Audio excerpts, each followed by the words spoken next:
제4장. 내가 또 말하노니 유업을 이을 자가 모든 것의 주인이나 어렸을 동안에는 종과 다름이 없어서 그 아버지가 정한 때까지 후견인과 청지기 아래 있나니, 이와 같이 우리도 어렸을 때 이 세상의 초등학문 아래 있어서 종노릇하였더니 때가 참에 하나님이 그 아들을 보내사 여자에게서 나게 하시고 율법 아래 나게 하신 것은 율법 아래 있는 자들을 속량하시고 우리로 아들의 명분을 얻게 하려 하심이라. 너희가 아들이므로 하나님이 그 아들의 영을 우리 마음 가운데 보내사 아빠 아버지라 부르게 하셨느니라.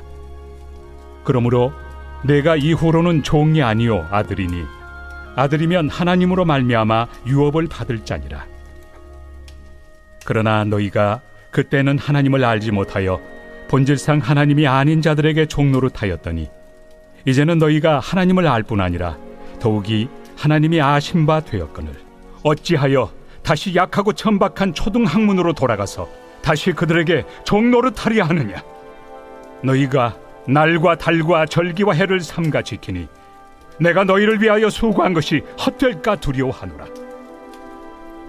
형제들아, 내가 너희와 같이 되었은즉 너희도 나와 같이 되기를 구하노라. 너희가 내게 해롭게 하지 아니하였느니라. 내가 처음에 육체의 약함으로 말미암아 너희에게 복음을 전한 것을 너희가 아는 바라. 너희를 시험하는 것이 내 육체에 있으되 이것을 너희가 업신여기지도 아니하며 버리지도 아니하고 오직 나를 하나님의 천사와 같이 또는 그리스도 예수와 같이 영접하였도다. 너희의 복이 지금 어디 있느냐? 내가 너희에게 증언하노니 너희가 할 수만 있었더라면 너희의 눈이라도 빼어 나에게 주었으리라. 그런즉 내가 너희에게 참된 말을 함으로 원수가 되었느냐? 그들이 너희에게 대하여 열심 내는 것은 좋은 뜻이 아니요 오직 너희를 이간시켜 너희로 그들에게 대하여 열심을 내게 하려 함이라. 좋은 일에 대하여 열심으로 사모함을 받음은 내가 너희를 대하였을 때뿐 아니라 언제든지 좋으니라. 나의 자녀들아, 너희 속에 그리스도의 형상을 이루기까지 다시 너희를 위하여 해산하는 수고를 하노니 내가 이제라도 너희와 함께 있어 내 언성을 높이려 함은 너희에 대하여 의혹이 있음이라. 내게 말하라. 율법 아래 있고자 하는 자들아, 율법을 듣지 못하였느냐? 기록된 바 아브라함에게 두 아들이 있으니 하나는 여종에게서 하나는 자유 있는 여자에게서 낳았다 하였으며 여종에게서는 육체를 따라 낳고 자유 있는 여자에게서는 약속으로 말미암았느니라. 이것은 비유니 이 여자들은 두 언약이라. 하나는 신의 산으로부터 종을 낳은 자니 곧 하갈이라. 이 하갈은 아라비아에 있는 신의 산으로서 지금 있는 예루살렘과 같은 곳이니 그가 그 자녀들과 더불어 종노릇하고 오직 위에 있는 예루살렘은 자유자니 곧 우리 어머니라. 기록된 바 잉태하지 못한 자여 즐거워하라. 상고를 모르는 자여 소리질러 외치라. 이는 홀로 사는 자의 자녀가 남편 있는 자의 자녀보다 많음이라 하였으니 형제들아, 너희는 이삭과 같이 약속의 자녀라. 그러나 그때 육체를 따라 난 자가 성령을 따라 난 자를 박해한 것 같이 이제도 그러하도다. 그러나 성경이 무엇을 말하느냐? 여종과 그 아들을 내쫓으라. 여종의 아들이 자유 있는 여자의 아들과 더불어 유업을 얻지 못하리라 하였느니라. 그런즉 형제들아, 우리는 여종의 자녀가 아니요 자유 있는 여자의 자녀니라.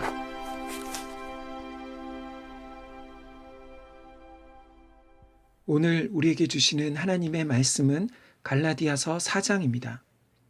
바울이 갈라디아서를 기록한 이유는 갈라디아 교회에 거짓 선생들이 들어와 바울이 전했던 복음과는 다른 복음을 전했기 때문입니다. 그러나 사실 다른 복음은 없습니다. 왜냐하면 복음은 조금만 달라져도 아무 쓸모없는 복음이 아닌 것이 되어버리기 때문입니다. 그리고 복음이 아닌 것은 우리에게 구원을 주지 못합니다. 거짓 선생들이 전한 가르침은 갈라디아 교인들이 구원을 얻으려면, 곧 하나님의 백성이 되려면 예수를 믿는 것으로 충분하지 않다는 것이었습니다. 다시 말해 예수를 믿을 뿐 아니라 율법과 할례도 행해야 한다는 것이었습니다. 마치 너희들 그렇게 신앙생활해서는 구원받을 수 없다는 것이지요. 거짓 선생들의 말에 불안해진 또 흔들린 갈라디아 교인들은 바울이 전한 복음을 떠나 이들의 가르침을 따르기 시작했습니다. 그들은 성령으로 시작하였다가 이제는 육체로 마치는 위기에 처했습니다. 그래서 바울은 갈라디아 교회에 복음이 무엇인지 다시 전해 주어야 한 것입니다. 사랑하는 성도 여러분, 많은 사람들이 복음을 예수 처음 믿을 때만 들어야 하는 것으로 생각하는 것 같습니다.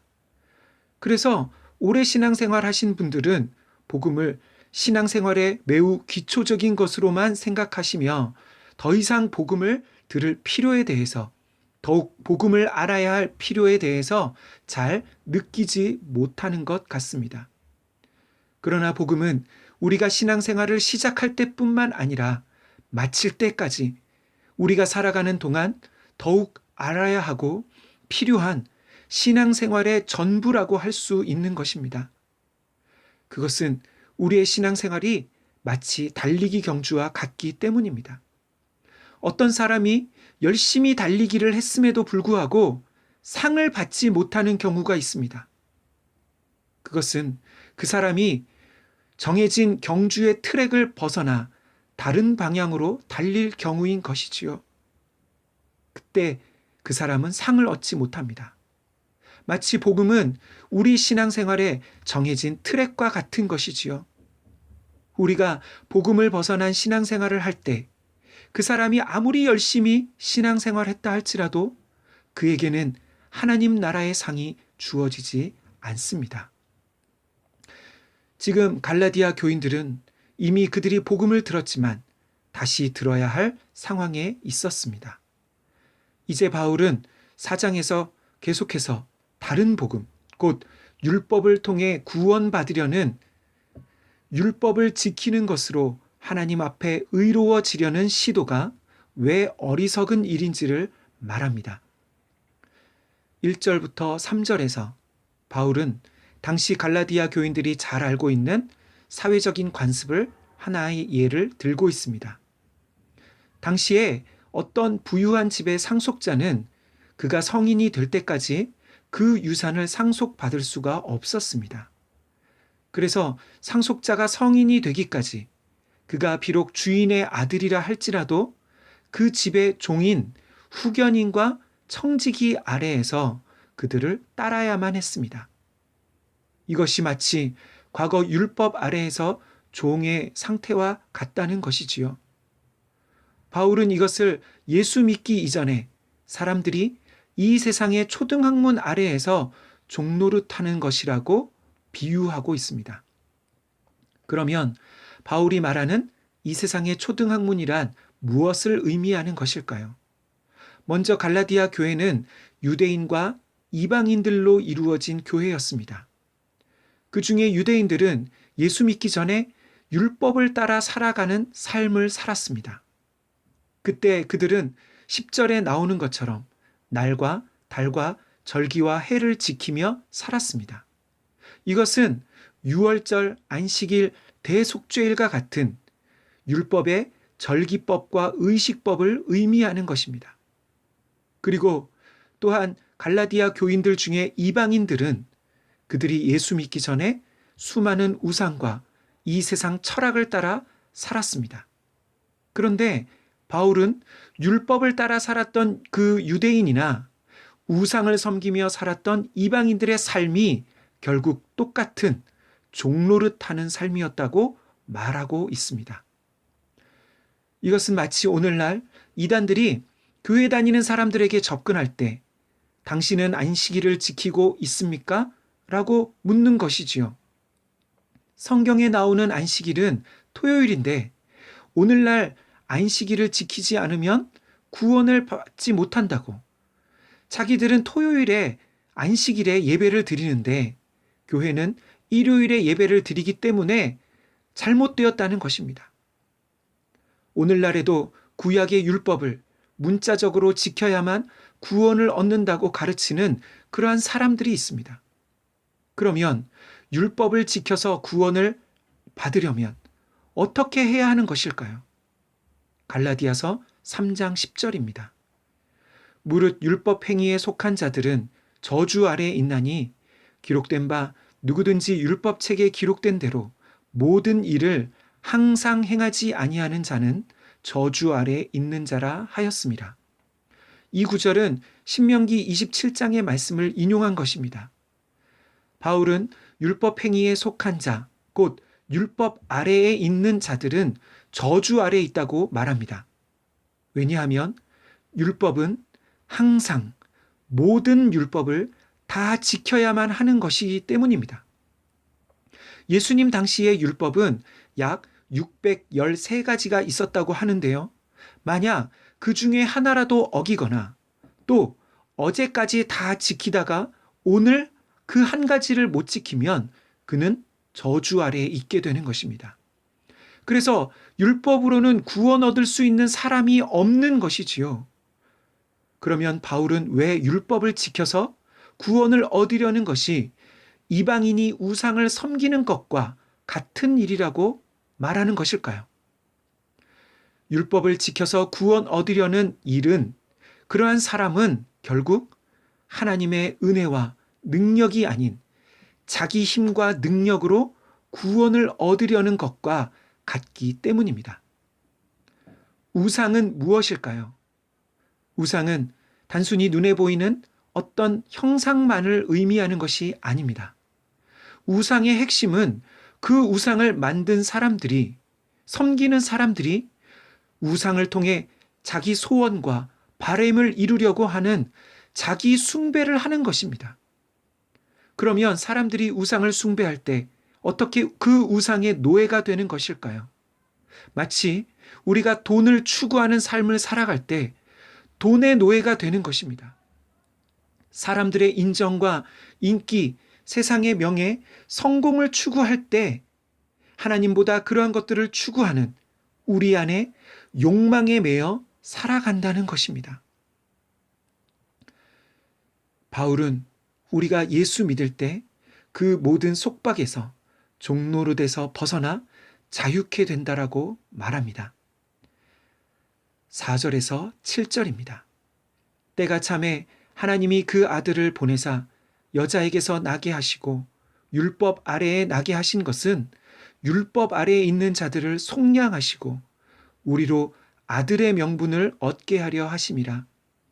너희가 아들이므로 하나님이 그 아들의 영을 우리 마음 가운데 보내사 아빠 아버지라 부르게 하셨느니라.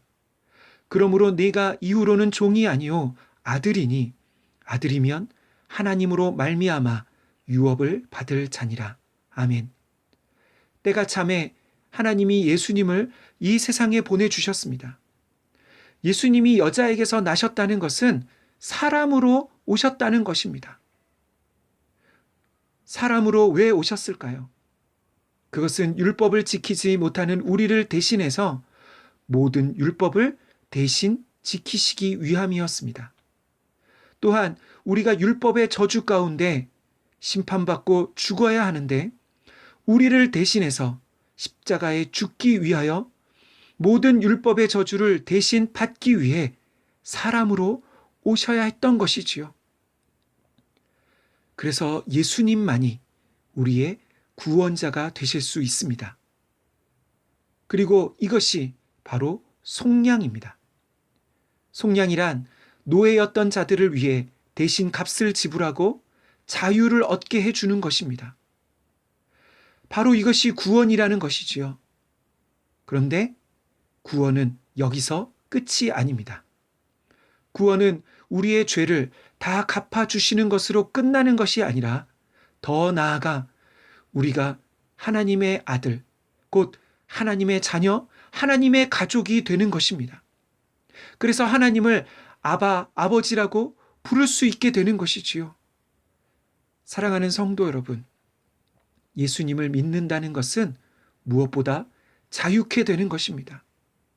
믿지 않는 세상 사람들과 같이 돈이나 성, 사람들의 인정과 명예, 성공의 노예로 살지 않을 수 있게 되는 것입니다. 그런데 오늘날 예수 믿는 사람들이 또다시 과거의 종노릇하는 자리로 돌아갈 때가 있습니다. 그것은 교회 건물이 마치 성전이라고, 예배당이나 설교 강단을 특별히 더 거룩한 장소라고 부르며 그렇게 여기는 것입니다. 뿐만 아니라 주일을 마치 구약의 안식일처럼 여기며 주일을 다른 날보다 특별히 더 거룩한 날이라고 여기는 것입니다. 사랑하는 성도 여러분, 목사는 사제가 아닙니다. 더군다나 제사장은 더더군다나 아닙니다. 예수 믿는 모든 사람이 다 왕 같은 제사장이고, 예수 믿는 우리가 곧 예수의 영, 곧 성령 하나님이 거하시는 성전입니다.